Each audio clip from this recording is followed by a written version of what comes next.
Good evening. Happy Black Futures Month. How y'all doing?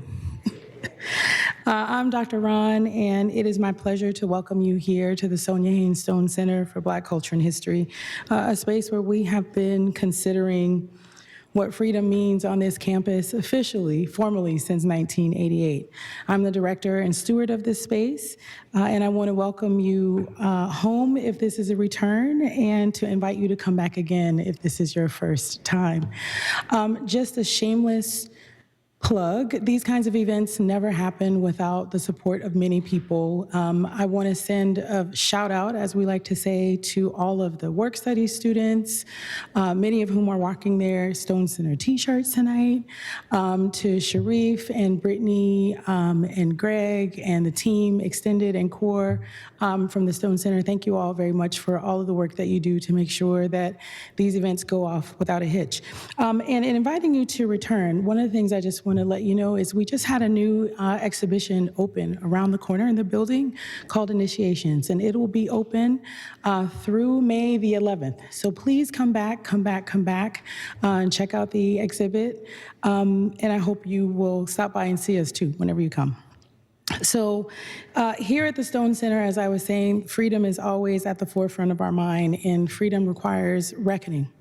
I would be remiss if I did not acknowledge the land upon which this building sits was initially inhabited by the first peoples of this land, and that land was stolen from them. I would also be remiss if I did not acknowledge that UNC Chapel Hill is an institution built by enslaved Africans and their enslaved descendants. We respect and honor their past, their present, and their future contributions. In the spirit of future contributions, I'm really thrilled that Dr. Keisha Blain is joining us this evening. Thank you, Dr. Blain, for being here with us. Given the title of your talk, Black Women in the Struggle for Human Rights in U.S. History, I anticipate, I don't know for sure, but I anticipate that you'll walk us through some of the many ways that Black women have long been fighting against white supremacy and racism, the conjoining systems that seek to upend any notions of democracy and freedom that we hold. The ways that Black women have confronted these challenges and can challenge these systems on our campus frequently occupies my thoughts. Dr. Sonia Haynes Stone, for whom this building is named, is among them. Dr. Jenna Ray McNail, who's sitting right there in the front. Wave, Dr. McNail. After whom this lecture is entitled. Someone also at the front of my mind this evening is Gwendolyn Harris Smith, the first African-American woman to take classes here, who applied and was admitted to a doctoral program in Spanish in 1951, only to have her admission rescinded after she arrived, because only then did they realize that she was Black. 1951, 73 years ago. So while that may seem like a long time, I would say that the inheritances of Gwendolyn Harris Smith's bravery are still here. I would also say still here, much to my dismay, is the residue, the backlash from people who did not believe then and still do not believe that Carolina is a space where Black folks can excel, can thrive, and yes, even be free.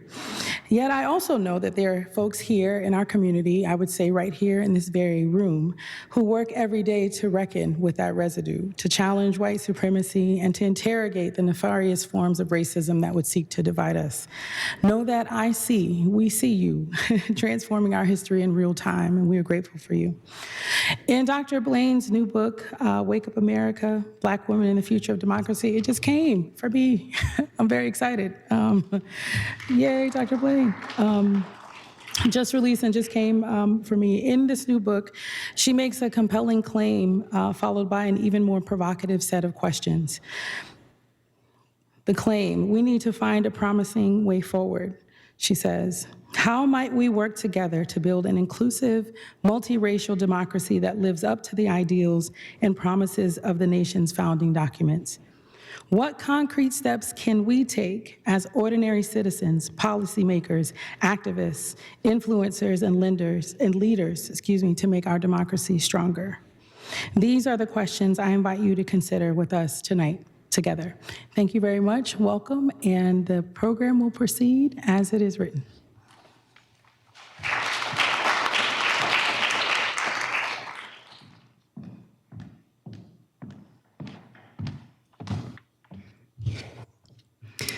If you would please stand and join me in singing Lift Every Voice and Sing.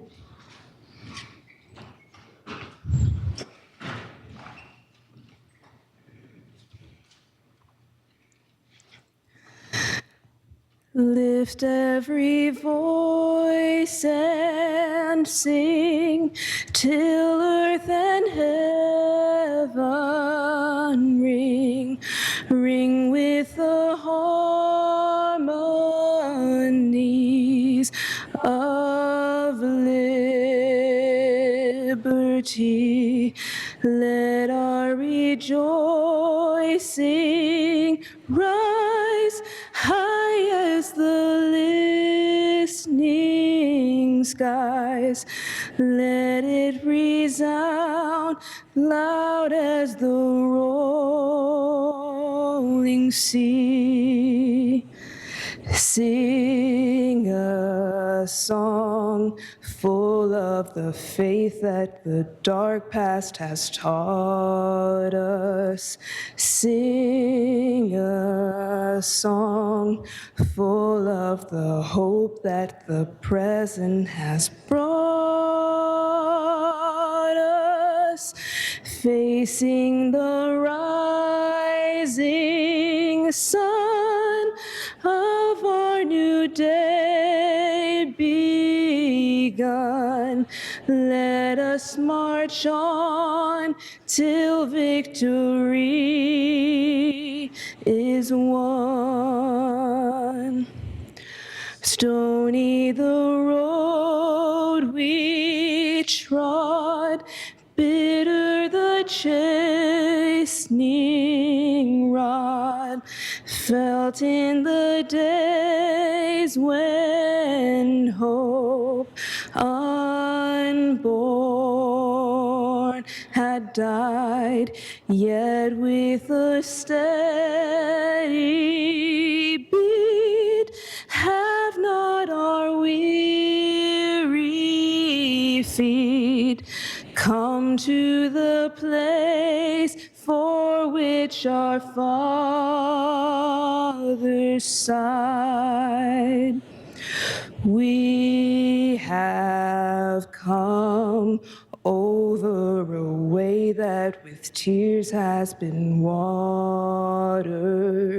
We have come treading our path through the blood of the slaughtered.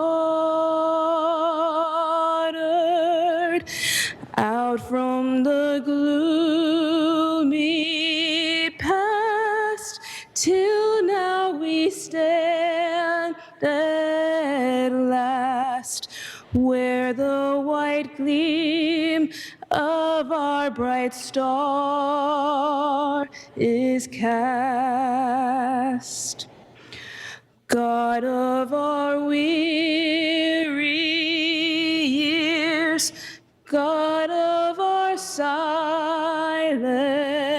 tears, Thou who hast brought us thus far on the way, Thou who hast by Thy might led us into the light, keep us forever in the path, we pray.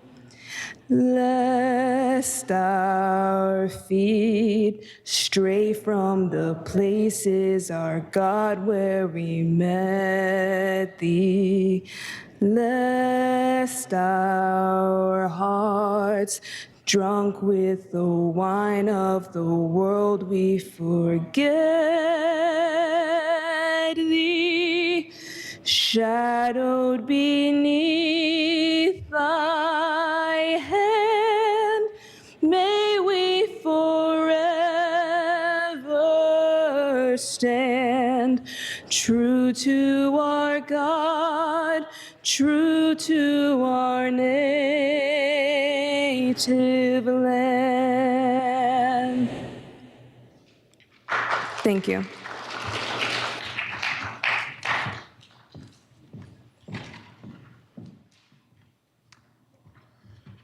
right. Thank you. Thank you, Jessica, for that beautiful prayer, can I say. It's very meaningful to all of us.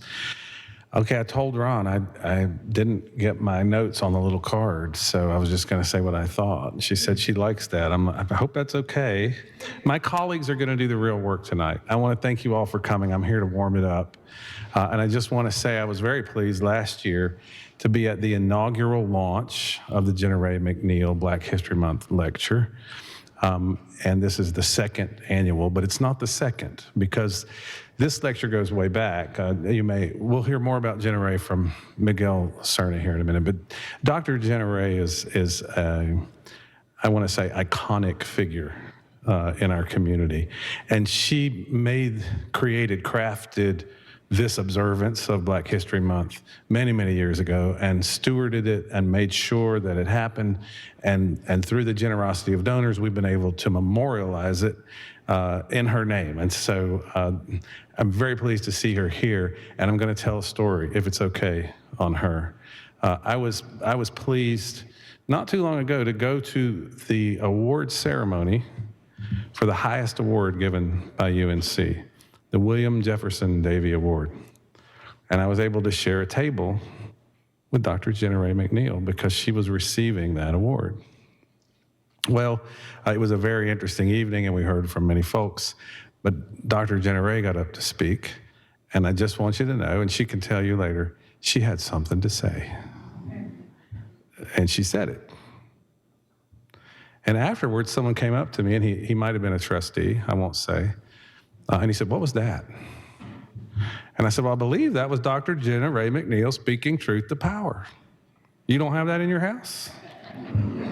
We've got that in our house. I've got that in my house. Thank you, Jenna Ray, for all that you do, for your willingness to speak and be heard, and for establishing this lecture, which we are proud to be here in your honor to hear tonight.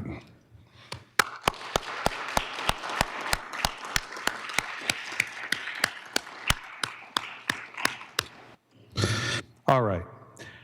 I'm going to turn it over now. We're going to hear more about Dr. McNeil from Miguel Cerna, after which Claude Clegg, my colleague, will come up and introduce Keisha Blain. Thank you all for coming, and I'll turn it over now to Dr. Cerna.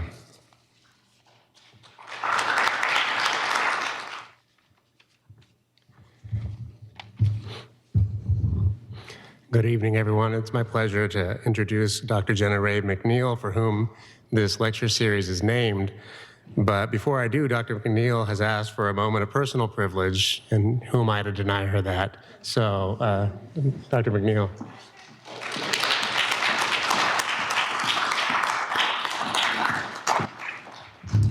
Good evening, everyone. It's so wonderful to see you here. I asked for this moment of personal privilege because I would like Dr. Ron to please come forward. For the inaugural lecture, we had the opportunity to hear words from Dr. Ron as she was just beginning as the director of the Stone Center. I would like to say to each of you that in the short time that she has been here, she has done a remarkable job. She has fostered film series that challenges and provokes, in addition to continuing the film series that was already established for the Stone Center, the Diaspora Film Series. She has included some wonderful book conversations, including covering the book that is a new work by the director of the Center for the Study of the American South. Is anyone familiar with that? Yes, yes. And in addition to that, she has been able to bring new voices and new support to the Stone Center. And in recognition of all that she has done, I would like to make a personal contribution to the Stone Center.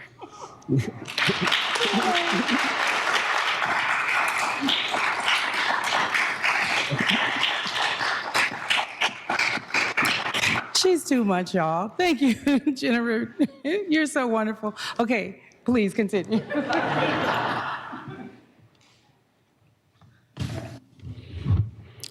So this is why Jenna Ray doesn't require an introduction. This is who she is. You all just saw who Jenna Ray McNail is, and that's what she does. She leads with her heart, and that's really rare to see in this kind of polarized world that we have. People leading with their heart, with care, and she's somebody who has really been a model of care. I remember coming here as a postdoc. I just did the math, and apparently it was 16 years ago. Lloyd Kramer, who was the chair then, he hired me. And one of the first people to reach out to me when I didn't know anybody from anyone was Dr. McNail. She reached out to me as a new graduate from my graduate school, and she just wanted to have coffee with me. And I thought, wow, this is great. Somebody in the department wants to have coffee with me. And the whole entire time, she just wanted to know about me. She didn't tell me one thing about her, who she was, all the things I'm going to share with you right now about her remarkable career. She cared about who I was as this new person who had just arrived in the department and made me feel welcome. She continued to do that through my 16 years here, and she continues to do this now, even in retirement, coming into the history department and just trying to bring fresh air and life and love to the department. And so I just want to thank you for always being such a terrific mentor and somebody who has really modeled what leading with care is. So thank you for that, Dr. McNail. Yeah. But so that's just the personal note. But on the career of this remarkable scholar and teacher is really quite, it's really a thing to behold. Jenna Ray McNail is Professor Emerita of History here at UNC, where she taught U.S. history, African American history, and U.S. constitutional history. Professor McNail is a Phi Beta Kappa graduate of Kalamazoo College in Michigan, and she earned her Master of Arts and her PhD in U.S. and African American history at the University of Chicago, where she studied under John Hope Franklin. Among her many hats, she worked as an archivist at New York Public Library's Schomburg Center for Research in Black Culture, and served as the National Ecumenical Officer and Deputy General Secretary of the American Baptist Churches in the U.S., which then was a multiracial denomination of more than 1.3 million.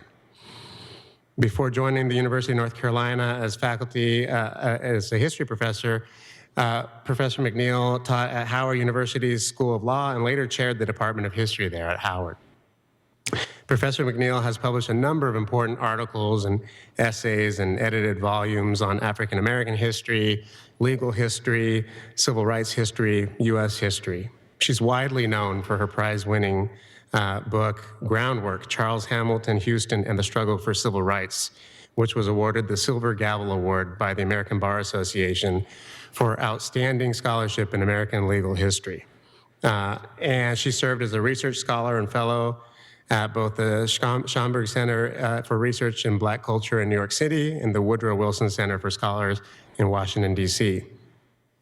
She, as you know, retired recently, and in 2022, she served as the Charles Hamilton Houston Medallion of Merit she received, and in 2023, the Williamson Richard Davey Award from the University of North Carolina. And it's just real pleasure to be able to stand here and introduce the person who took me under her wing so many years ago, and really seeing the value of the entire person when you mentored people. And it just, you always were an advocate, a fierce advocate for social justice, for what is right. You had a strong sense of what's right and wrong, and you, as Provost Clemens said, you weren't afraid to speak truth to power about that. But you also believed in people and showed them what they're capable of. And I really do feel like I wouldn't be standing here as chair of the history department myself as a Latino man were it not for your mentorship and encouragement. So thank you for that. I think it's incredibly important to be able to have this series in honor of Dr. McNail. So thank you very much.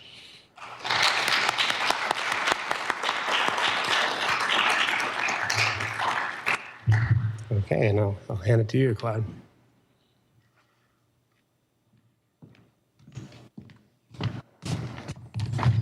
Good evening, folks. How are you all? Welcome, welcome.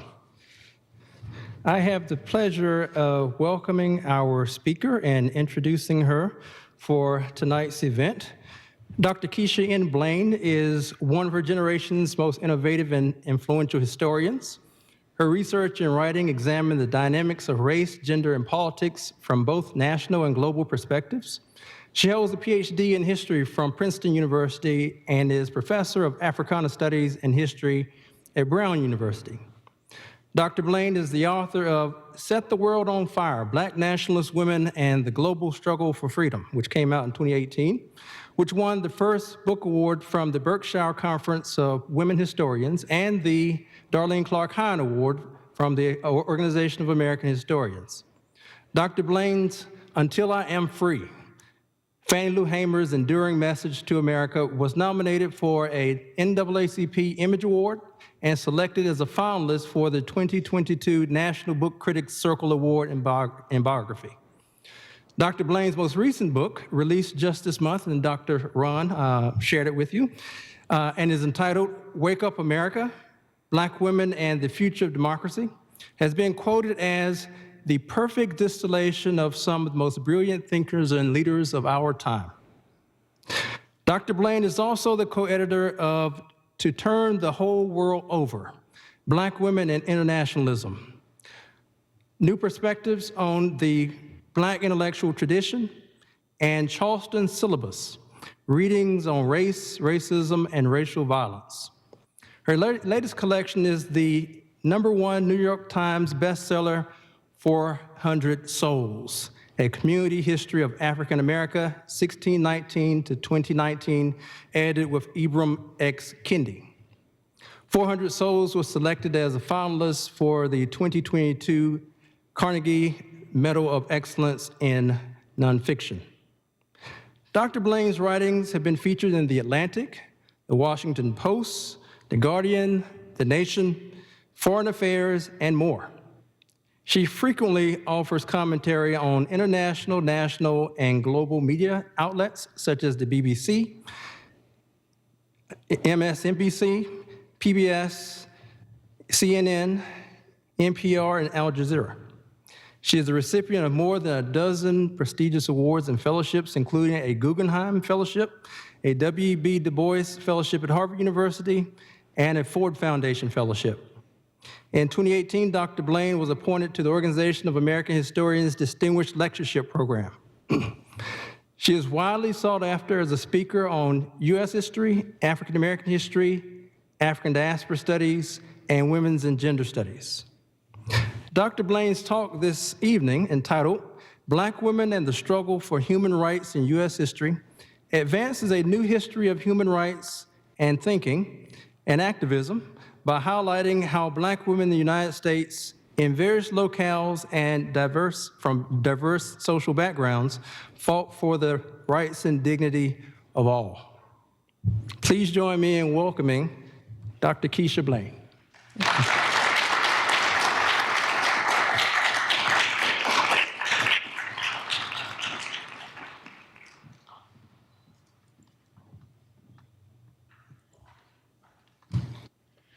Good evening, everyone. Thank you so much for coming out. I know there's so much going on, other places you could be, and so it's wonderful that you chose to join us this evening. Thank you to everyone who made this possible. It's truly an honor to be this year's Dr. Gina Ray McNeil lecturer for Black History Month. Thank you so much to everyone at the Stone Center, especially Dr. LaRonda Manigault Bryant for the invitation. It's wonderful to be here. The title of my lecture tonight is Black Women and the Struggle for Human Rights in U.S. History. I will speak for about 40 minutes, and then there will be an opportunity for you to ask questions at the end. On July 12th, 2016, Nigerian-American activist Ayo, formerly Opal Tometi, delivered a speech before the United Nations General Assembly. Only 3 years prior, Timeti had joined forces with queer activists Alicia Garza and Patrisse Cullors to launch Black Lives Matter, also known as BLM. What began as a hashtag on social media evolved into a protest movement that shook the nation to its core. After the 2014 police shooting of teenager Mike Brown Jr. in Ferguson, Missouri, BLM rose to national prominence, demanding justice for Brown's family and the thousands of unarmed Black people murdered by the police. While the movement has come under increasing scrutiny in recent years, there is no denying that BLM significantly transformed the American and the global political landscape. In only a matter of months, activists established BLM chapters in several major cities. In Toronto, for example, local activists founded a BLM chapter in October 2014, following the police killing of Jermaine Carby in Ontario. Carby, a 33-year-old Black man from Toronto, was shot and killed on September the 24th, 2014, during a routine traffic stop while traveling through the predominantly white suburbs of Brampton. In December 2014, activists in Japan gathered to launch an Afro-Asian solidarity march called Tokyo for Ferguson, in the wake of the grand jury's acquittal of the police officer who had gunned down Mike Brown. Displaying signs in both English and Japanese, these activists marched through the busy streets of Tokyo in solidarity with BLM activists in the United States. In the subsequent months, BLM marches and demonstrations began to sweep cities across Europe, including London, Paris, Amsterdam, and Berlin. The wave of protests across the world further amplified BLM's concerted efforts to emphasize the global nature of state-sanctioned violence and anti-Black racism. In its early years and in the years to follow, the founders of the movement also worked to foster transnational networks and solidarities between activists in the United States and those abroad. By 2016, the movement boasted an estimated 26 chapters across the world. Timeti's speech before the United Nations was part of this vital transnational work. The occasion also proved a historic moment for BLM. It was the first time one of its founders addressed the most powerful international body for human rights. Timeti's presence at the United Nations General Assembly marked an important shift. Reflecting on the historical significance of her appearance before the UN, Timeti pointed to the, quote, urgent need to engage the international community about the most pressing human rights crisis of our day, end quote. This event came on the heels of the high-profile police killings of 2 Black men, Alton Sterling on July the 5th and Philando Castile on July the 6th of 2016.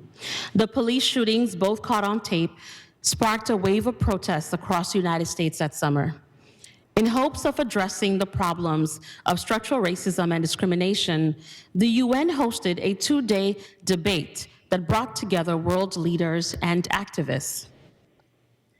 Only 6 months prior, a group of UN researchers had called on US leaders to confront state-sanctioned violence and what they referred to as the crisis of racial injustice. Impunity for state violence, they pointed out, has resulted in the current human rights crisis and must be addressed as a matter of urgency.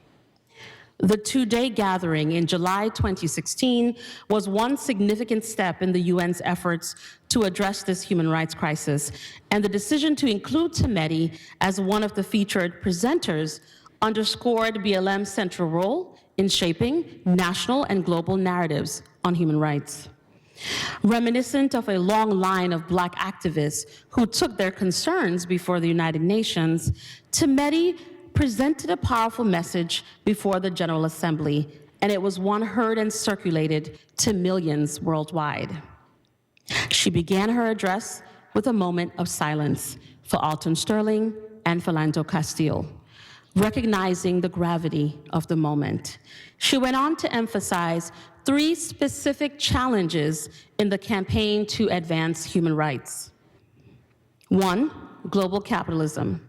2, white supremacy. And 3, the suppression of democracy.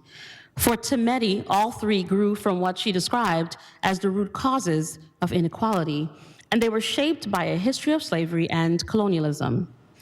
Highlighting the devastating impact of capitalism, Timeti pointed to the ways marginalized people are exploited across the globe. And here I'm quoting Timeti. "The valuation of profit over people impedes human rights across much of the world.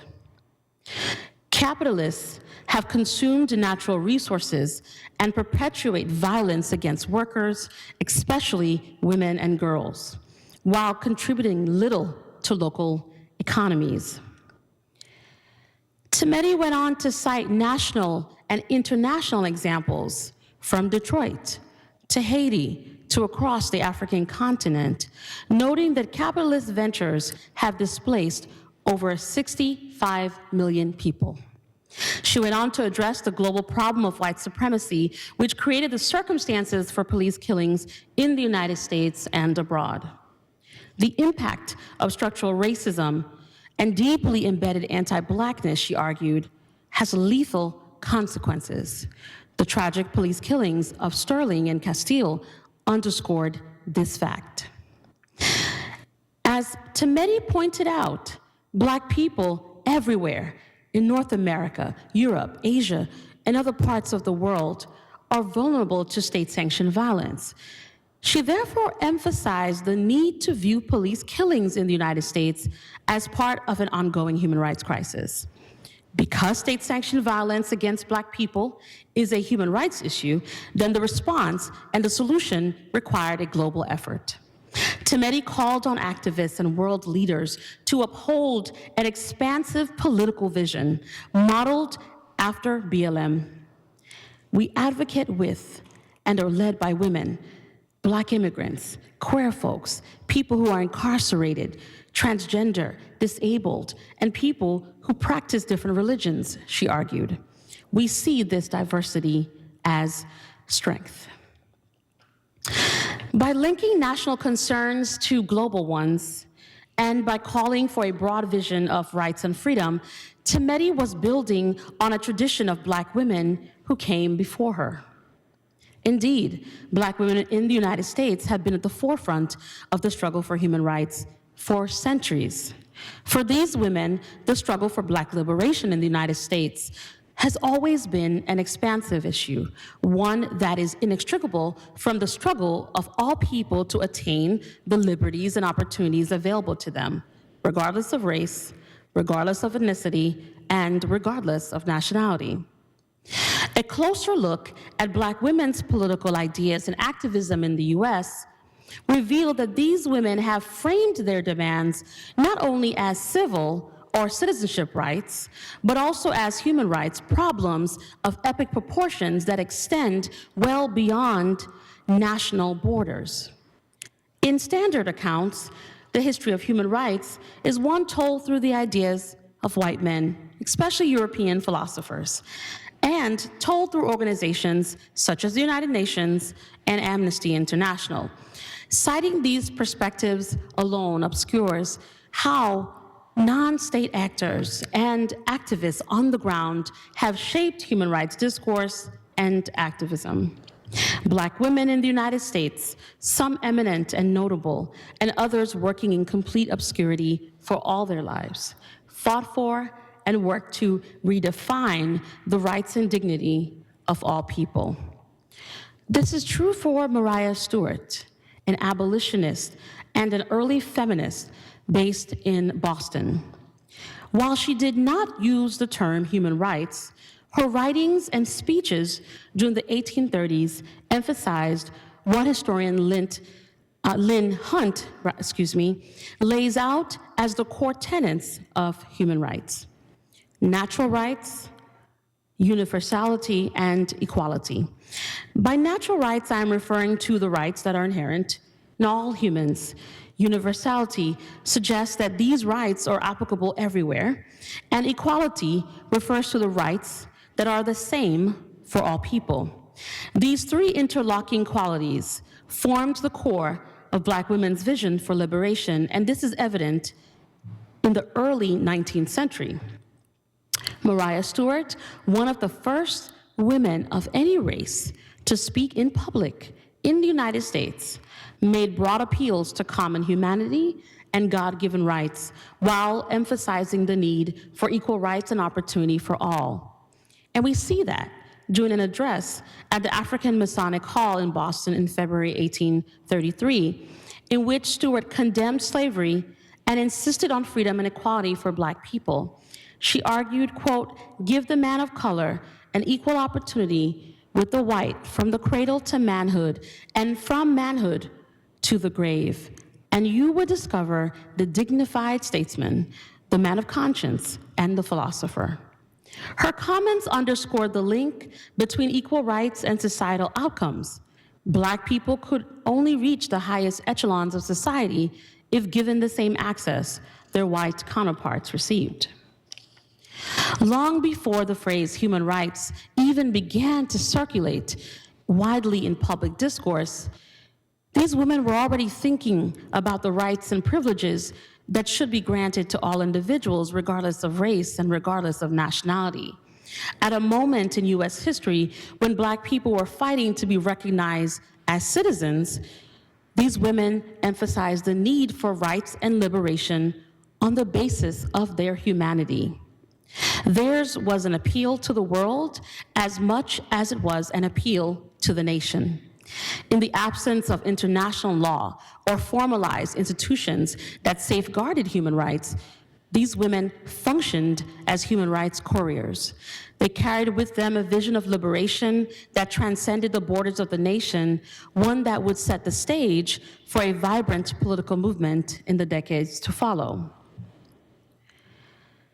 Several years after Maria Stewart delivered her first speech in Boston, Black women were still fighting to be heard in predominantly male public spaces. As national laws further restricted Black people's movements and limited their opportunities, they began to encounter a new set of challenges.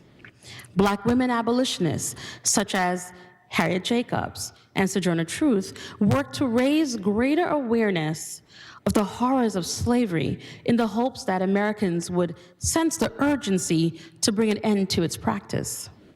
While abolitionism was front and center during the antebellum years, Black women activists and intellectuals also thought about international human rights, still emphasizing the significance of universal, natural, and equal rights. These three ideals, which have formed the core of human rights thinking since the Western Enlightenment of the 18th century, became the lens through which these women worked to advance a burgeoning global movement. With limited access to the formal political arena, Black women in the United States employed a range of tactics to assert their voices in a national and global conversation on what philosopher Thomas Paine famously termed the rights of man in 1791. While Black women understood that many did not view Black people or other people of color as worthy of the rights and privileges afforded to white people, they nonetheless pointed out the contradictions of those who upheld inalienable rights for some and not for others. They made a bold demand for the inclusion of Black people, including women, in Enlightenment traditions of thought which had long excluded people of African descent. After the Civil War, Black women in the United States weaved connections between their struggle in the United States to freedom struggles in Africa, Asia, the Caribbean, and elsewhere. Intellectuals such as Ida B. Wells and Frances Ellen Watkins Harper laid a groundwork for a new conception of human rights, one that was not purely theoretical, but one that was shaped by the terrors of slavery, global racism, and colonialism. Subsequent generations of Black women would, throughout the coming decades, expand on and champion this same core notion. Though these activists and thinkers came from different places and from different social backgrounds, their shared identity as Black women shaped their ideas and their approach to human rights, which became fused with a desire to eradicate both global racism and sexism. Organizing on the local level, in cities and towns across the nation, and frequently in urban centers, they sought to give voice to the concerns of ordinary Black people and contextualize the violence perpetrated against them on a global scale. Even without the backing of federal agencies, they found ways to promote a human rights agenda, and they found ways to shape global affairs. Fannie Lou Hamer was certainly one of these individuals. We generally think about Hamer through the lens of civil rights, focusing specifically on her efforts to advance citizenship rights for Black people in the United States, and this is true. Born in Mississippi in 1917, Fannie Lou Hamer was the youngest of 20 children. She was born into a sharecropping family, and she was the granddaughter of enslaved African Americans. Although Hamer was born many years after the Civil War ended, Hamer endured another kind of slavery while working from sunup to sundown as a sharecropper in the South. The system of sharecropping, as you know, left Black families in a never-ending cycle of debt and took from them the opportunity to own land and therefore the opportunity to build wealth. These realities, combined with the unrelenting acts of violence and terror, created an atmosphere in Mississippi that could hardly be described as freedom. During the 1930s, when Hamer was a teenager, only a quarter of Black sharecropping families received a fair settlement at the end of the year for their crops and for their labor. Half of the Black families in the Mississippi Delta region did not have enough resources to afford a nutritious diet. Conditions in the region did not improve even with the introduction of the New Deal programs, such as the 1933 Agricultural Adjustment Act. As designed, the act distributed funds to landowners and required them to pay their tenant farmers. However, many landowners simply refused and pocketed the funds, forcing many sharecroppers to leave and seek opportunities elsewhere. The situation in Mississippi remained dire for Black families 30 years later. By 1960, conditions in Sunflower County worsened, with 75% of all families in the Mississippi Delta living below the federal poverty line of $3,000 per year. On a national level, an estimated 40% of Black Americans in this period were living under the poverty line. And for Hamer, these were not mere statistics. They were deeply personal. In 1962, her life forever changed after attending a mass meeting at a local church in Sunflower County. The gathering had been organized by members of the Student Nonviolent Coordinating Committee, also known as SNCC. The speakers that night highlighted how ordinary citizens like Hamer could transform American society with the vote. This was a message that deeply resonated with Hamer.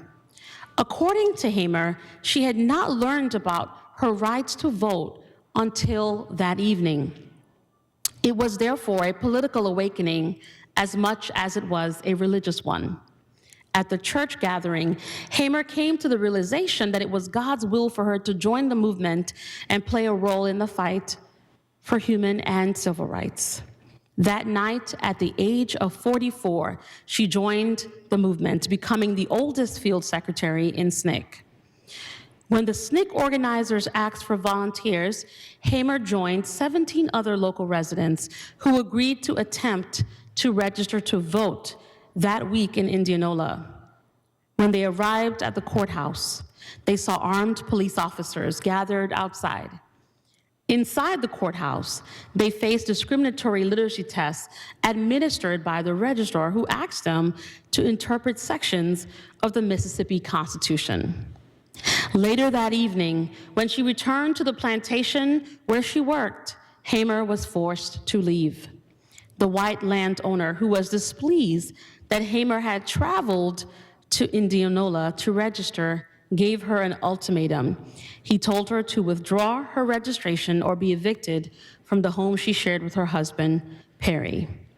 Hamer refused to give in to his demands and left the plantation that evening, while Perry stayed behind to provide the family's only source of income. Despite these challenges, Hamer was undeterred in the fight to expand Black political rights.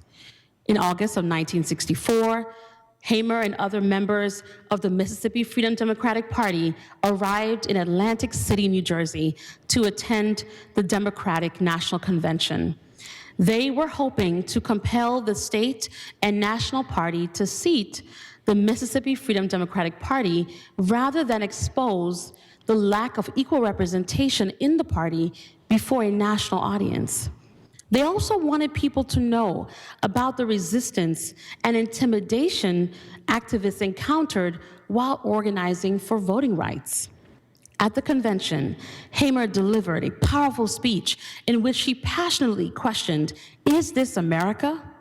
Her question shook the nation to its core. If Americans claim to be committed to the ideals of liberty and justice for all, then Hamer's testimony had laid bare the full extent of American hypocrisy. When Hamer is acknowledged in public memory, her story often begins and ends right here, with her dramatic and dynamic speech at the 1964 Democratic National Convention. And for many, this is her sole contribution to the struggle for human rights. Now, this was certainly an important development, but what is often missed is Hamer's expansive vision of freedom. And what's often missed is that Hamer maintained a vision of freedom that was fully inclusive of all marginalized groups.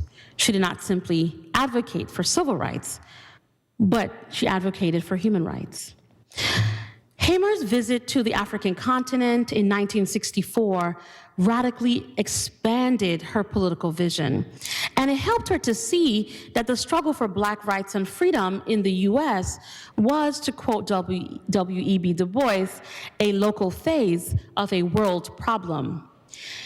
Now, this was the first and only time that Hamer left the United States. The trip had been organized by singer and activist Harry Belafonte to allow the group to recuperate after the difficulty of organizing the Freedom Summer Project in Mississippi. Belafonte hoped they would be reinvigorated by the developments taking place in Guinea. In 1958, Guinea had declared its independence from France, signifying another triumph in the fight to end European colonialism on the African continent. Sékou Touré, the first president of Guinea, was leading the post-colonial nation forward, instituting a socialist government inspired by his own interest in Marxism. He was also an avowed Pan-Africanist, and so he had developed close ties to individuals such as Kwame Nkrumah of Ghana, and he worked with other African leaders to establish a union of African states in the 1960s. He was eager to deepen relations with people of African descent in the United States. Less than a month after her speech, before the Democratic National Convention, Hamer traveled to Guinea with 11 other activists, including John Lewis, Julian Bond, Prathia Hall, and Donna Richards. The trip was transformative. And it started with the inspiring sight of the Black flight attendants and a Black pilot. Leaving on September the 11th, 1964, the SNCC activists were greeted at the airport by President Touré, and they were treated as honored guests. This was a moving experience for them, especially because they had been fighting for recognition and respect on American soil. During their 3-week stay in Guinea, Hamer and the other members of the SNCC delegation met with Guinean leaders who offered a glimpse into the inner workings of the newly independent African nation. Arguably, the most important meeting Hamer and her colleagues had during their visit was with President Touré. On September the 26th of that year, Touré emphasized in the meeting how the struggle for Black rights in the US was deeply connected to the struggle for rights and freedom on the African continent. The trip was short, but deeply impactful. Hamer carried the lessons she learned in Guinea with her, and she displayed her expansive and internationalist political vision while sharing a stage with Malcolm X in Harlem only a few months later. At this event, Hamer noted how US leaders were more committed to protecting the interests of white supremacists abroad than in protecting Black citizens at home. She criticized the United States for sending troops to the Congo to help the Belgians regain control of the city of Stanleyville. For Hamer, drawing the links between the experiences of Black people in the US and those on the African continent was not simply a matter of grappling with American foreign policy. She recognized the deep connection and relationship between African Americans and activists that could not be disentangled. And she saw the challenges of Black people everywhere, as well as other marginalized groups, as connected in a global struggle. The recognition prompted her decision to later declare, quote, I'm not fighting to be equal with white Americans, but I'm fighting for human dignity. As she traveled from place to place during the 1960s and 70s, Hamer often reminded activists to never fall into the trap of imagining that their local struggle was somehow disconnected from the struggles of other marginalized peoples. Hamer resisted what she saw as any individual or collective effort to advance social progress for some rather than for all. Now we've got to make some changes in this country, and not only changes for the Black man, and not only changes for the Black woman, but the changes we have to have in this country are going to be for the liberation of all people. Hamer argued in 1971 before the National Women's Political Caucus. She went on to explain, I am not just fighting for myself and for the Black race, but I am fighting for the Indians, I'm fighting for the Mexicans, I'm fighting for the Chinese, I'm fighting for anybody because as long as they are human beings, they need freedom. Hamer summarized her position in 5 powerful words that she often repeated. Nobody's free until everybody's free. Nobody's free until everybody's free. It's one of the most popular quotes Americans remember from Fannie Lou Hamer. When Hamer articulated those words, she was making a case that the fight for justice must be intersectional in nature, meaning that the fight for justice must attend to the overlapping systems of oppression that shape the lives and experiences of each individual. And she was making a case that the fight for justice must be a global one. In Hamer's vision, which still resonates today, liberation cannot occur in fragments. It can only take place in a holistic fashion. The political gains of one group mean little if other groups remain disenfranchised. In essence, the mantra, nobody's free until everybody's free, was a demand for human rights. Hamer's expansive vision of freedom is key to understanding the many projects and organizations she supported during her lifetime. Consider, for example, her decision to establish Freedom Farms in the late 1960s. Having grown up poor, she remembered the struggles her parents endured to ensure that the children had food on the table. And as an adult, Hamer continued to deal with poverty, always struggling to make ends meet as she worked on the plantation day after day. In 1967, her adopted daughter, Dorothy, died from malnutrition. It was a moment that propelled Hamer to take up the fight to combat poverty. Motivated by her belief that everyone has a role in combating inequality, Hamer established the Freedom Farm Cooperative in 1969 by buying 40 acres of land in her hometown of Ruleville, Mississippi. She was able to make this purchase with a $10,000 donation from Measure for Measure, a charitable organization from Wisconsin. The organization also received a donation of 50 pigs from the National Council of Negro Women. Hamer and other members of the Freedom Farm envisioned the cooperative as a place where locals could join for only $1 a month, though no one was turned away who could not pay. The cooperative grew to over 640 acres. Freedom Farm devoted some land to growing profitable crops, such as cotton, but the cooperative ensured that they always had land set aside to grow vegetables for community members, where they grew a number of things, including sweet potatoes and kale, tomatoes, and string beans. In this way, Hamer ensured that residents had food and security in the precarious economic conditions of the Mississippi Delta. Fannie Lou Hamer had an expansive vision on the ways to address poverty in Sunflower County, and she recognized that hunger was one problem among the many facing Black residents. Therefore, she used the land to also create housing for local families in need with the Delta Housing Development Corporation, a program that housed more than 70 families. At this time, Hamer also helped to bring a federal program known as Head Start to help children receive early childhood education to her hometown. She went on to establish a local daycare on Freedom Farm with funding from the National Council of Negro Women, and the center offered childcare to low-income mothers seeking employment, as well as employment for local residents to work at the school. The motivation behind Hamer's decision to establish Freedom Farm was as political as it was practical.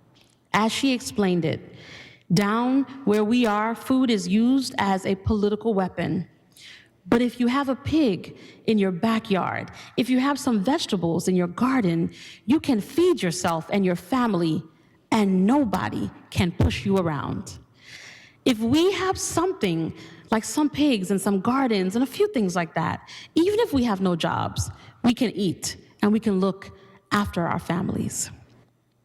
Hamer's recognition of the politics around poverty and hunger demonstrated her deep understanding of economic justice. She recognized the forces in society that deprived her and her neighbors of the resources necessary to survive in order to make them dependent on wealthy landowners in the area. Freedom Farm offered an alternative for people in the region. Anyone could join. It was open to any resident in need. As she explained it powerfully in 1970, hunger has no color line, and I'd walk a mile for any man who is hungry, Black or white. She meant it, and she devoted several years of her life to building this farm and working to ensure that it would leave a positive impact for those in need. Freedom Farm greatly benefited the community of Ruleville and the surrounding area. Their community garden yielded crops that served more than 1,600 families in the Mississippi Delta. Freedom Farm even shipped surplus food to Black families that had relocated to northern cities. This charitable spirit was also exhibited by the cooperative's commitment to donate an estimated 10% of their edible crops to residents who could not work in the field. The pig bank was a massive success as well, and 135 families received pigs during its first year. By its third year, the number had grown to 300 families, and around 2,000 to 3,000 pigs had been produced through the program. Hamer's work around voting rights, her efforts to tackle poverty, and her commitment to women's rights and empowerment, just to name a few, are all connected. They capture her belief that all people, regardless of race, gender, nationality, sexuality, ethnicity, religion, or any other social status, deserve to be respected. This vision of freedom formed the core of Hamer's political message. Hamer's emphasis on the need to advance human rights and dignity provided the basis for her views on American foreign policy, and she was especially attentive to the ways US leaders forcibly inserted themselves into African affairs under the disguise of protecting global democracy. During the 1970s, Hamer joined a chorus of voices in the United States who were agitating for human rights and calling attention to the devaluation of Black lives at home and abroad. When the Pan American Liberation Committee called for a boycott of the Gulf Oil Corporation in 1973 because of its business and tacit support of colonialism in Portuguese territories in Africa, Hamer extended her full support. And she did so in solidarity with more than 50 Black leaders, including Afro-Trinidadian theorist C.L.R. James, Congressman John Conyers, and African-American journalist Ethel Payne. Later reflecting on US involvement in Vietnam and on the African continent, Hamer expressed hope that US leaders would cease imposing their will on others while leaving issues unaddressed at home. The fight for democracy, she pointed out, was disingenuous if the United States was only interested in democracy for some and not for all. We'll be able to stand and fight together for the things that we rightfully deserve, she argued, not in Vietnam, not in Biafra, but right here in the United States, to make democracy a reality for all the people of the world, regardless of race or color. For Hamer, the quest for freedom was incomplete if it failed to take into account all oppressed peoples. And this perspective was still limited in scope if it only considered those living within the confines of the borders of the United States.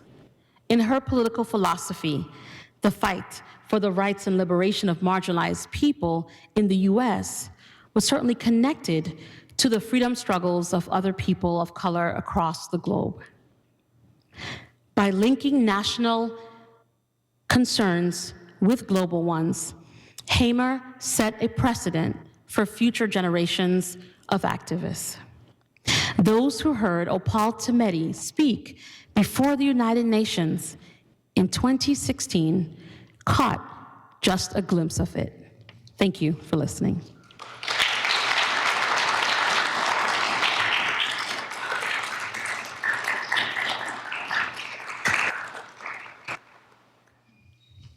We have a few minutes for questions.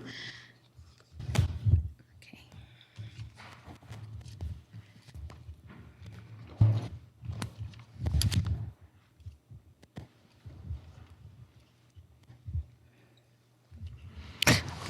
Good evening. Thank you so much for your presentation and all of this important history. I have one question, kind of a question comment. So today I was reading a book called The Last Mule of Gee's Bend to a group of third graders. More than one time I would stop, and because the children kept shooting up their hands, they questioned, how could this happen? How could people be treated like this? The book documents when Dr. Martin Luther King Jr. came to Gee's Bend to encourage very poor dirt farmers to go to Camden, Alabama, to vote. They're,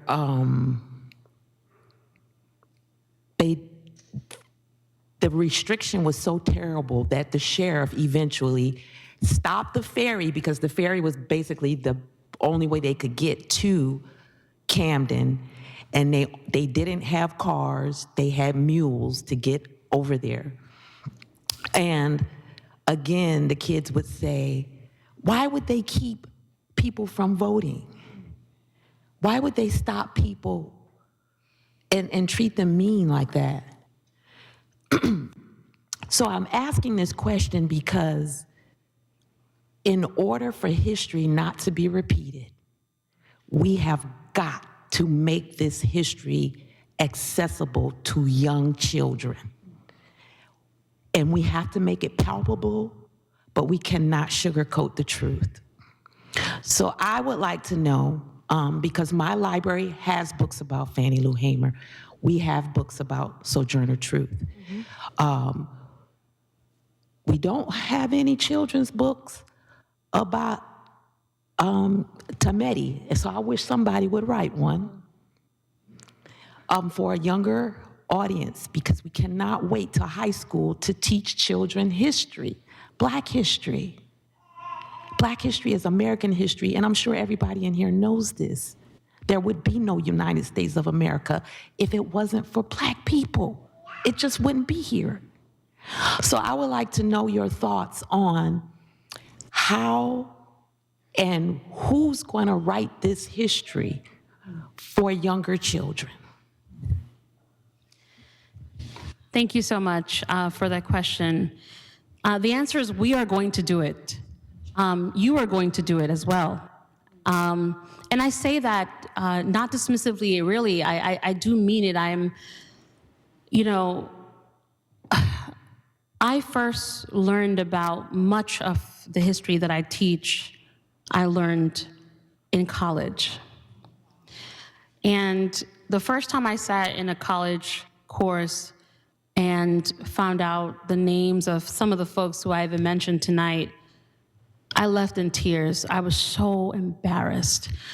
I was embarrassed because here I was, one of the few Black people sitting in this classroom on US history, learning about Fannie Lou Hamer, who's that? Learning about global figures like C.L.R. James. And I was just making a running list. And I was in tears because I just couldn't understand why I thought I was educated. I had gone to school, I paid attention. I was one of those students who really took education seriously because I knew it was my only way out of a very difficult childhood, a very difficult situation, and figured out early that if I wanted to have a life that was better in any way, I needed to do well in school. That was the message that was sent.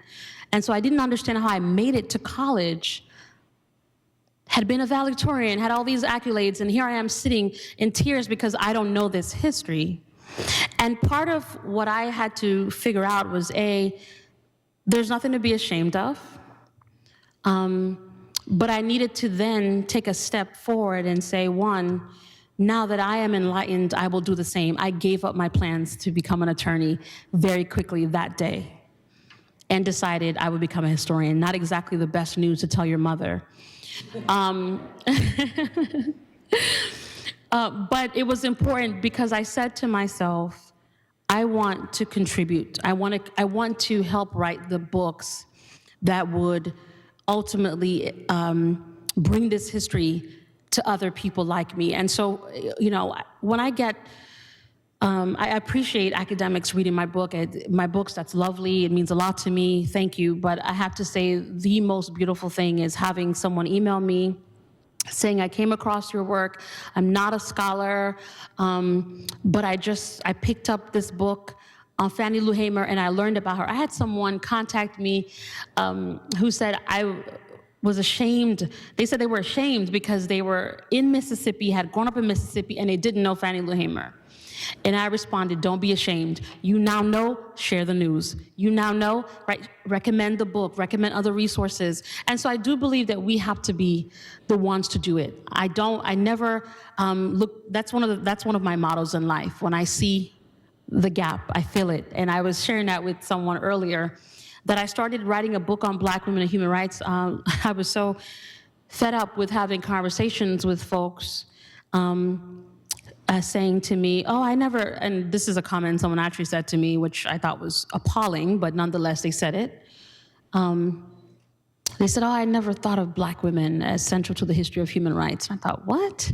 What are you saying? And this was a person who was supposedly a human rights practitioner, and we were at the Harvard Kennedy School. We were at the Human Rights, the Carr Center for Human Rights Policy, right? It's not to condemn the space. It was an amazing time. I had a wonderful time there writing and doing research, but that comment shook me, and I was like, well, what book do I recommend to them? And I thought, oh, well, I guess I could send some articles. I told them read Ida B. Wells, and I'm trying to figure out what to do to point them in the right direction. And I thought, well, write the book. And I started writing the book, right? I was there to write one book, and I started writing another book. But I say that because I'm just not of the mindset that we need to wait for someone to do it. And I know it's not easy. I'm not suggesting everything happens quickly. Writing a book isn't easy. Don't let anyone fool you. You could write 10 and it's still hard. But if you see a need, look for ways to fill it. And you don't have to do it alone. I have to say, one of the reasons that I've been able to accomplish a lot is because I didn't do it alone. You have to work with people. You have to collaborate with people. If you can't collaborate with people, you can't accomplish anything lasting in any case. And so that's the answer, right? Who will write the books? We will, because we will make sure that we take the lead in this. And we have to, because this is the moment. This is such a critical moment. The fact that there are so many efforts around the country to block the teaching of African American history. I saw an article just this week that one Florida school sent home slips to parents asking them to sign to grant permission for their student to learn Black history in Black History Month. That's a shame. How did we get here? Well, here we are, and we could put up our hands and say, oh, this is what it is, or we could fight the way Hamer fought, the way others fought. And let me just also end by saying this. There's a reason that many people are trying to suppress this history, right? Let's be clear. The history transformed me. I sat in a classroom, learned about the history, and it helped me, right? Once I got from the shame, the moment of feeling shame, it helped me lift up my head. It helped me walk into a room as the only or one of few Black people and not be afraid to open up my mouth. And trust me, there were so many days where I sat in a classroom where I walked in and I thought, oh, I'm not even worthy. Why bother? They'll just say I'm affirmative action. I don't even care. Let them say it. Yes, so what? I am here, I have a voice, and I'm going to show that in truth, I have something to contribute. And I don't have to worry about the rest. And so the history helped me lift up my head, right? Because if Fannie Lou Hamer, with so few resources, can devise so many strategies, what's my excuse? With a PhD, what is my excuse, really? What are our excuses? I think we need to push that aside. We need to find ways to work together, recognize the little we can do. It doesn't have to be grand. It doesn't have to be global, right? It doesn't have to even be national. It could just be in your community. But what's the one thing you could do to make a difference so that those students know that history, so that we make sure that our children and those who come after know who Fannie Lou Hamer is? I think we all have to play a part. So I hope that encourages someone. I hope that answers your question too. Thank you. Okay. Hello, my name is Maria. Thank you so much for being here to speak today. I really appreciated that you mentioned BLM's activism in Canada, because I think a lot of the times they're left out of the conversation about racism, despite their long colonial history as well. And I learned about Fannie Lou Hamer today, thanks to you, so thank you for that. My question was kind of about, you mentioned like the UN and how kind of those institutions were shaped by mainly like white male perceptions of civil rights or human rights. And so how effective do you think it is for like activists to still be trying to go to those institutions to appeal for human rights, given how they were shaped? And also, why do you think it's so hard for people to like condemn US government or state actions as like genocide or like whatever term used in the past, when like if it was like another government, they would be easily able to do that? Repeat the last part. Why is it so hard for people to condemn the United States' Yeah, like position? actions that like the United States government might have taken in the past. In the past, right. Yeah. Great question. So why important? Important for so many reasons. I think in the process of writing this book, I started off writing saying that I was going to, and I am doing that. I am writing this grassroots, one might say, grassroots history of human rights, which I know has all kinds of contradictions there. But if you know my work, then you sort of understand the way that I think. And so the question I'm asking is how do ordinary people on the ground effectively make human rights their own? So they're not just sort of waiting for this theoretical concept to trickle down to them. They're saying, no, this is what human rights look like, and this is what it means to us, and here's how we're going to advocate for it from the ground up, right? And the goal is to effect change to the very top so that changes take place even at the United Nations. And in saying that, I think immediately about Mary McLeod Bethune, who I talk about in the book as someone who played a central role, right, in the founding of the United Nations, in helping to shape the charter. Granted, she faced resistance. That's often the story when you look at the history. You sometimes go into spaces where people don't want to hear you speak. They don't really want to listen to you. It doesn't mean you stop speaking. And so Mary McLeod Bethune's story is an example of someone who used what little influence she had in the moment to try to even shape the way that the United Nations was established. And in its formative years, she tried to shape it and tried and did. Although obviously there are limitations there. But why important? I would say that every avenue is important. I just think that history tells us this, and sometimes people say this to me, well, how do we challenge global white supremacy? How do we challenge racism? Maybe it's the vote, or maybe it's marching in the street, or maybe it's petitioning this body. How about all of the above? And that's my answer. Why? Because I don't know what it takes to crack this thing, right? I just don't know what it takes. It could be that it is the protests. We know this through history, right? It could be the protests in the street that affects change. Or it could be Fannie Lou Hamer giving a speech. I would just quickly mention when Hamer gave the speech, she didn't even realize how impactful that was, right? Didn't really grasp it immediately. The speech catapulted her to national prominence, and to an extent even global prominence. She could not have predicted that. Some people would have said, well, it's just a speech, she's just sharing her experience. That's a small thing, but it turned out to be a meaningful thing, so much so that we're talking about it tonight, so many years later. And so why is it important? I think it's important to use every possible avenue to advocate for liberation. I just think that's how change happens. You write the op-eds, you show up, you make demands, you interrupt programs, you march in the street, and you vote. It's not either or. I hear people say, well, I'm not voting this year, I'm sitting this one out.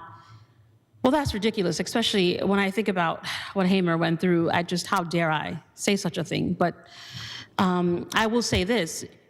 Do all of the above. So you vote, you make demands. Even if you think it doesn't go anywhere, sometimes things happen slowly, And you see that too, just as a quick example, one of my favorite books of all times, just one of my, I love to read it over and over again, and it really transformed my thinking about how change happens. And this is Charles Payne's book, I've Got the Light of Freedom. Love that book because it doesn't start off on a high note at all. It starts off just recounting the violence, the lynching, just so many people killed.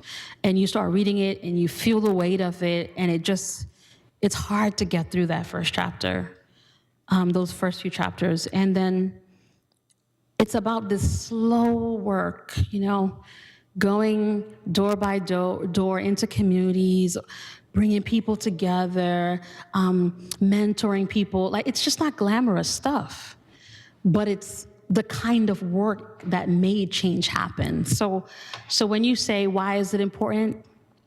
It's important the same way it's important to show up at the ballot box. It's important the same way it's important to make demands in the context of a protest or a march, because you simply don't know. Maybe that's the space, maybe that's the moment that clicks for someone and things start moving. So I see Opal Tometi's speech of the United Nations as an important moment, even if we may not be able to say, well, okay, there's a tangible law or something changed. Well, maybe not yet, but I do think it's all important. And so why is it so hard, you asked, for people to condemn what has happened in the past? I think it's hard in general because there's this notion that to be patriotic is to always focus on what is good. It's this very rosy, this is what's great. You're supposed to be talking about what's great when it comes to the United States. But what I think is dangerous is, the shift from, oh, this is great, to, oh, actually, America is exceptional, right? So there's this thin line where we talk about all that's great, and then we talk about how the United States is so much better than all these other places, and we fall into a dangerous trap. And some people think that's being patriotic. I actually think that the patriotism is being true and recognizing the full story and owning it. That's it. So there's some good parts of the history, wonderful. Lots of parts that are not so pleasant, that are not comfortable. But I think people have a hard time accepting it, A, because it makes them feel uncomfortable. And as we know, people are right now trying to advocate for passing all kinds of bills to stop people from talking about uncomfortable topics. How silly. I say how silly because we're supposed to be a democracy, right? But here we are doing these kinds of things. So people are uncomfortable. And part of the reason they're uncomfortable is because it's shining the light on themselves, right? Whether it's a relative or ancestor, no, it's really about shining the light on themselves.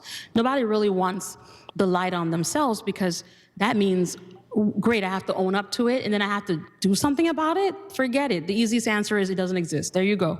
Then we can move on with our lives. And so I think that's the reason, at least some of the reasons why people have a hard time accepting the past, as I will say, as well as the present, because we're talking about the past, but let's be clear, a lot of what I'm talking about tonight is very much a present concern. So if people are trying to evade the past, imagine how they're trying to evade what's taking place all around them today. So I think that explains, the resistance to accept that full history.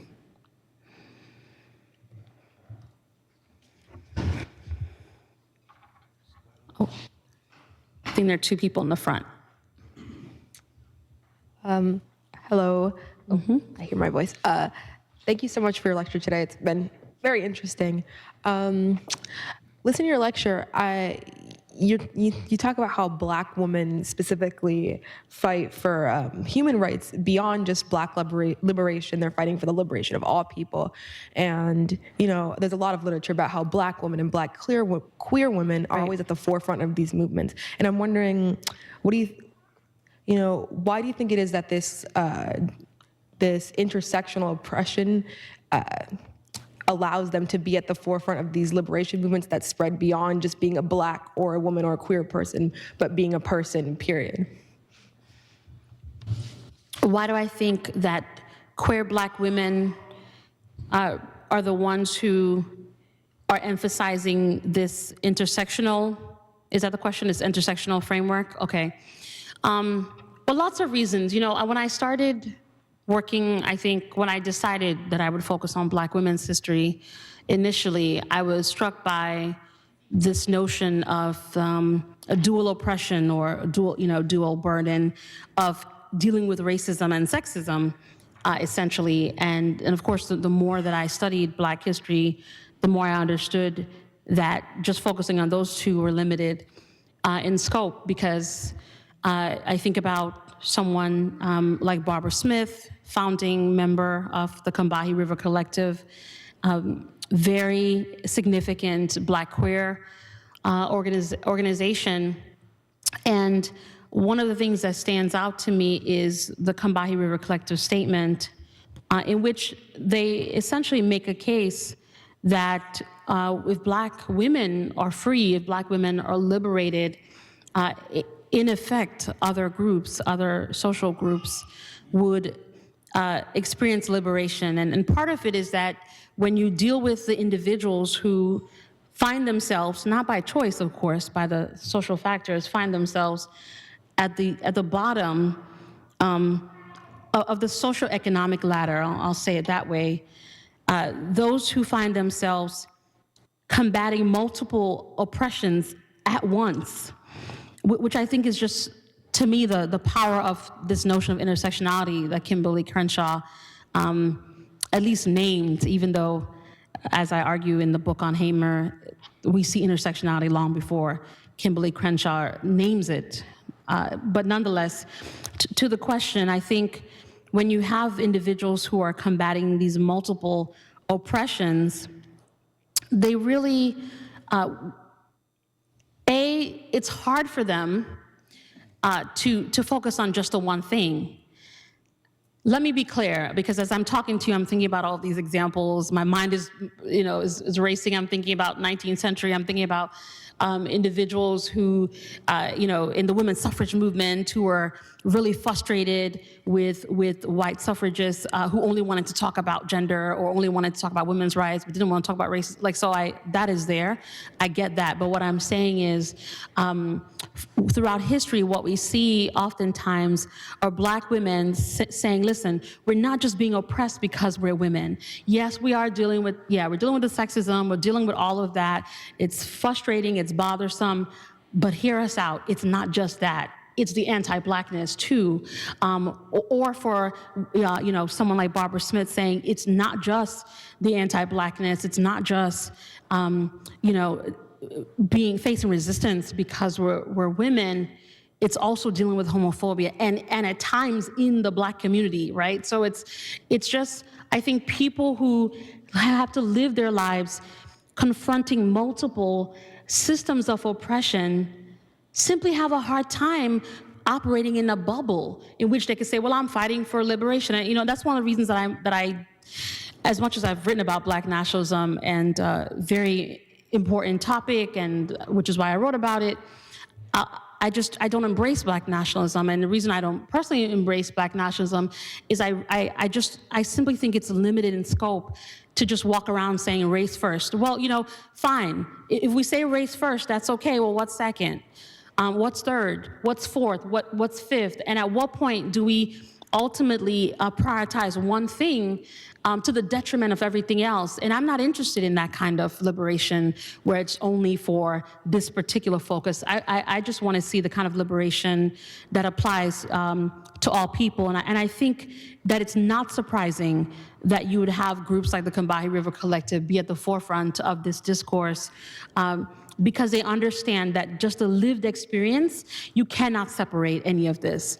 You simply cannot. They all come together, they intersect, and as a result, when you're advocating for liberation, you can't just say, I'm fighting for women's rights, I'm fighting for Black people's rights, I'm fighting for workers' rights. You have to, human rights really is, I think, the best articulation of it, at least the way that I'm talking about it, because it's a matter of humanity, and then we don't have to worry about all these other categories.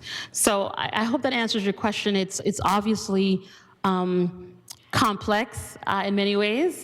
Just as an aside, I'm working on a chapter now I've been writing about the 1970s, and I'm writing about Black women organizing around the Joanne Little case. And it's so fascinating to me, this pattern that we see, and I'm blanking, there's a new book that just came out, an amazing new book on Joan Little, and I'm completely blanking on the author's name. So if you remember, yes, Christina Green, yes, excellent, an amazing book. And one of the things she points out in this book that really stayed with me, she was saying that there were so many Black power activists, as just an example, men who started saying, well, they were standing in support of saying, we need to condemn what's happening to Joanne Little because this is a human rights problem, right? And they used the language of human rights because they didn't really want to deal with women's rights. They didn't want to deal with gender. They didn't want to deal with racialized violence as it pertains to what women were experiencing. And so she talks about the way that the language became this strategy to sidestep, right, the intersectional dimension of this. So it's just a fascinating history, and it's one of the reasons I'm an intellectual historian as well as a social history, because I'm always intrigued by the words people choose and why. So back to the point, I just think that it's the people who experience the multiple forms of oppression and understand how they all come together, how it's not individualized, but it is a very collective experience. They tend to be the ones, I think, who grasp it. Doesn't mean others don't. I'm just saying that throughout history, they really get it. They get that the fight has to be holistic.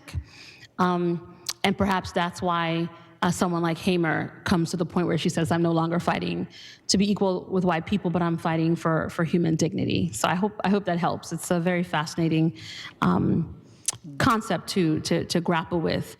So yes, if we deal with those who are at the bottom by default, those who are sort of higher in the hierarchy that, of course, none of us want, but simply it exists in society, other people will be free when those who are most liberated are free.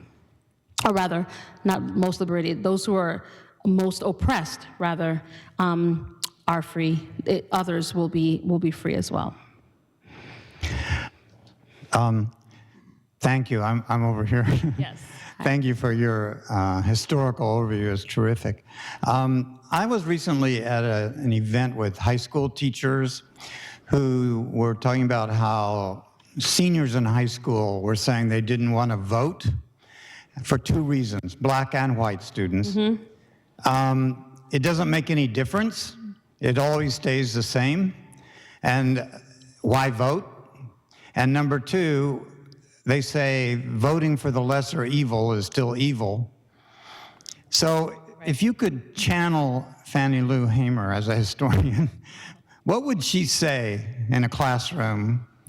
I want to help teachers think about how to respond to that incredibly disillusioned view among so many students. It doesn't really make any difference. No reason to vote. Right. Well, I would go back to history. One of the things that I talk to my students about is, of course, the Voting Rights Act. And what I talk to students about in particular is just, I have them document the changes that take place just at the grassroots level. So even in the context of Mississippi, students are able to trace and see very clearly the number of people who could vote before the passage of the Voting Rights Act versus the number of people who could vote after. And their minds are always blown when you look at the figures. When you look at how many people are able to run for office after the passage of the Voting Rights Act versus before. And I think those kinds of discussions in a classroom setting help students recognize how, yes, it's not a perfect system. Yes, there are limitations. Yes, we have to do more than just vote. I'll say that, but they at least begin to understand how significant voting is. To even get to the Voting Rights Act to begin with, I think It's important for students to recognize the journey, the difficult journey. I start talking to students about, yes, Fannie Lou Hamer, but I even go further back. I talk about Ida B. Wells, and just how long it took for Black women to have access to the ballot, specifically when you look at the story in the South. I think that's a story that needs to be emphasized so that they begin to recognize how significant this is, how powerful this is. It doesn't stop them from questioning whether it makes a difference. Listen, it's hard because you're talking about a group of students who had to sit down and watch, I'll just say it, Donald Trump be elected to the highest office in the land. Like, it's, lots of reasons to be discouraged, lots of reasons to feel like the one vote won't make a difference. But here's what I will say. I will say that part of what I think has made this conversation difficult is that we have put so much emphasis on the vote at the expense of everything else. So it's almost as if we say, okay, you have to vote and that's it. You vote, you do nothing else. And if you voted, then you just did your part as a citizen of the United States, and you can just wait and see how things unfold. And I think that's the danger. This is how we ended up in this place where students are saying, well, it doesn't make a difference, because to them they think, okay, so I cast the ballot and okay, if the person who I voted for doesn't win, then I did nothing. And I think that's wrong, because part of the other problem here is that we're always only thinking about the presidential elections, right? Like, that's the thing too. There's so much voting that has to happen for a number of offices that students are not even aware of. I say to students, even, do they recognize they have to vote depending on where you live? They would have an opportunity to vote for who would be a judge. They're just like, really? Like, there's no concept that, like, voting isn't just the one thing. Yes, the presidential election, that matters. But voting happens at multiple levels. So many positions have to be filled. It does matter who's in these positions. And so maybe you don't see the difference the way you want to see it. It doesn't mean it's not happening. So I think part of it is really zooming in at the local level. I think that's one good way to approach it, to get them to see, just as an exercise, who was elected, who was voted into certain positions, what happened after that person, started their term. Show them how people can have impact on policies that ultimately will affect their lives. So I think it's about expanding the knowledge, certainly of the present, but also of the history. To the point of the lesser evil is still evil, I'll simply say this. I recognize the desire to want to have a perfect, and I do mean perfect, pure, perhaps is the word, kind of circumstance. And in every single time these conversations go around lesser evil, greater evil, everything, as far as I'm concerned, is complicated.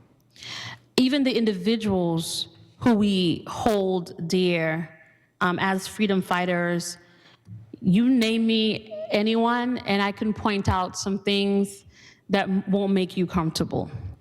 I say that because we are imperfect people.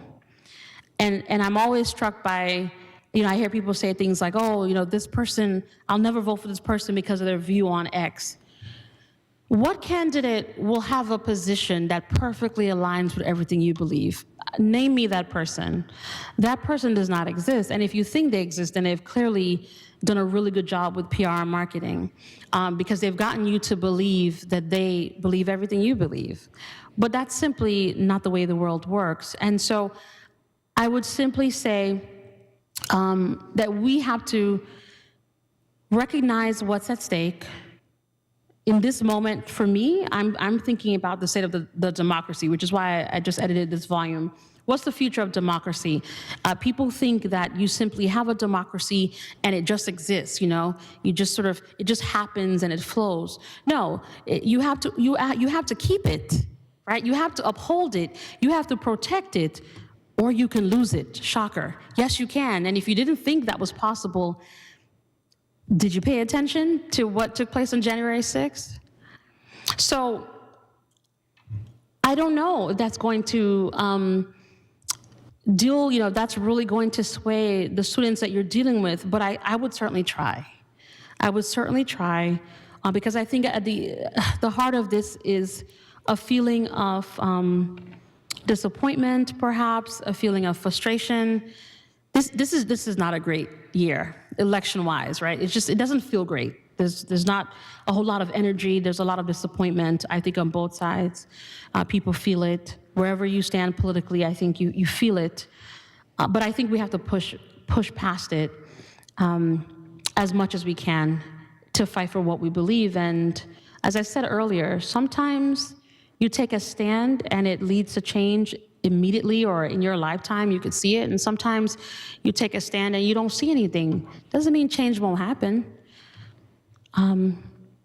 But you still take a stand because it's important to do so. So I hope that helps in some way. I don't know if others have the answer, but it's not easy. And I get it. I struggle with it too. Even at the college level, I think talking to students, lots of students were saying that this year. So I can relate. Do we have time? I think we do. I've lost track of time, but I think we have time for, you said one or two? Okay. Good evening. Can you hear me? Yes, good evening. I have a few comments and just one question. First of all, thank you for your presentation. Second, thank you for deciding not to be an attorney and becoming a historian. In the 60s and 70s, when I started working in the civil rights movement, I was always disappointed. They always gave a lot of acknowledgement and notice to the men in the civil rights movement, right, and not a lot to the women behind them and in front of them. So I was so glad when you started talking about my shero, Fannie Lou Hamer, because she's the one that stuck out to me. Yes. I'm also glad that you went into a lot more details than I would know, because you went into what she did during that time and then after that time. Right. One of the questions I have is that everybody can't write a book.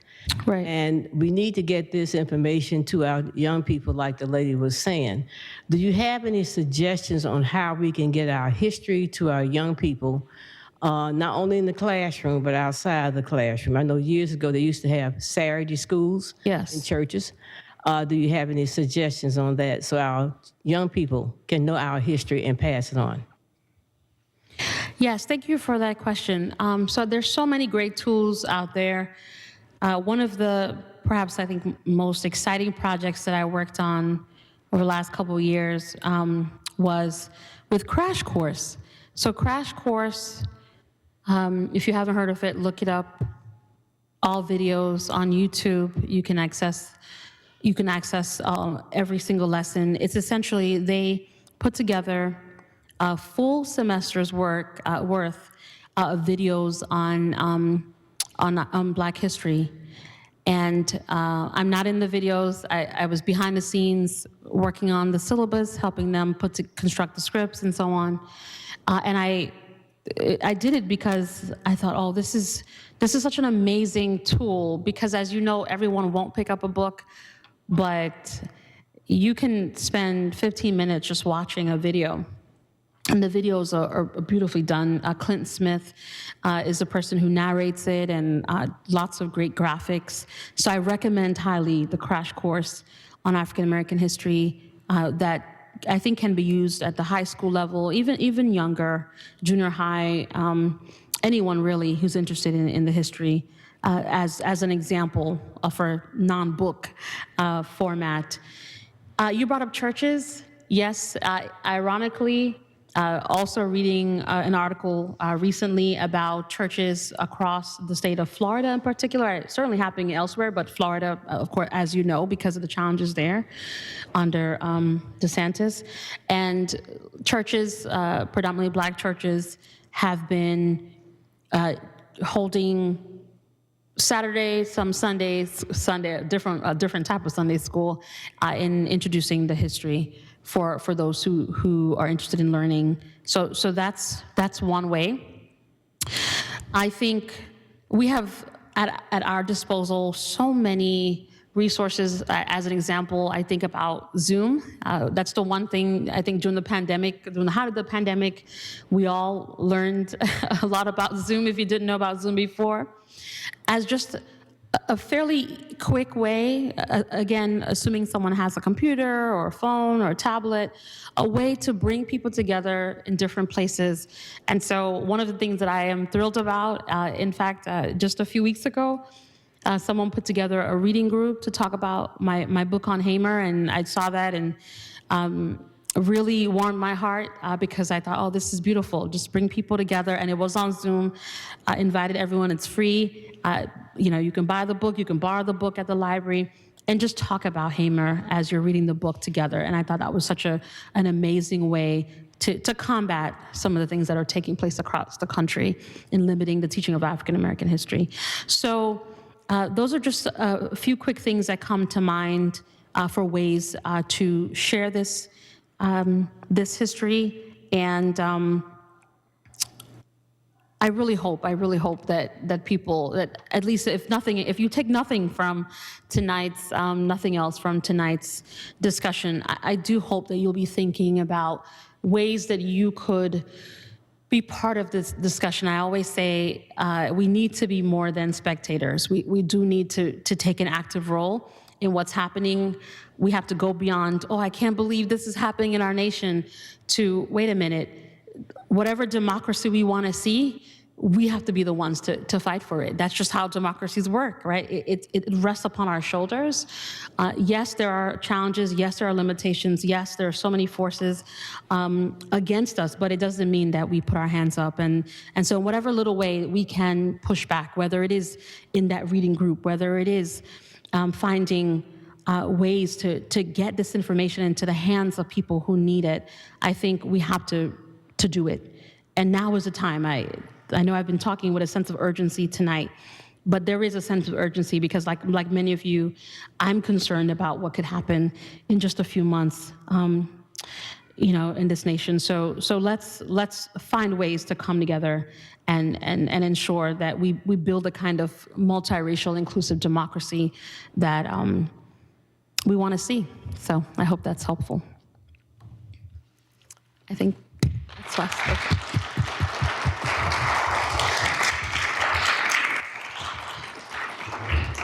Okay, come on, y'all can do better than that. Please join me